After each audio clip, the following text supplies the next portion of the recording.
అందరికీ praise lord. March 31 ఈరోజు దేవుని వాగ్దానము.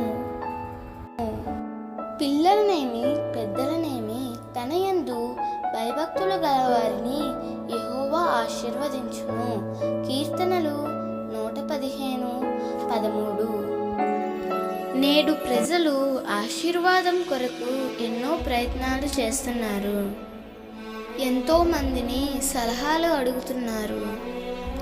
దేవుని ఆశీర్వాదం మనం పొందాలంటే దేవుని యందు భయభక్తులు కలిగి ఉండాలి. ఎవరైతే దేవుని యందు భయభక్తులు కలిగి ఉంటారో వారి జీవితములను దేవుడు తప్పకుండా ఆశీర్వదిస్తాడు.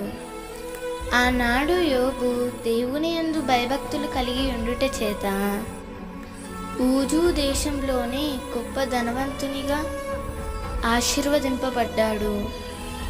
నేడు కూడా దేవుడు తన యందు భయభక్తులు కలవారి కొరకు చూస్తున్నాడు. నీవు కూడా దేవుని యందు భయభక్తులు కలిగి ఉంటే నిన్ను కూడా గొప్పగా ఆశీర్వదిస్తాడు.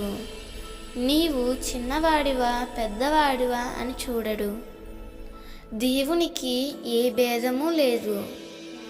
నీవు భయభక్తులు కలిగి ఉండినట్లయితే నీవు ఏ స్థితిలో ఉన్నా అక్కడి నుండే నిన్ను పైకి లేపుతాడు. ఉన్నత స్థలం మీద నిలబెడతాడు.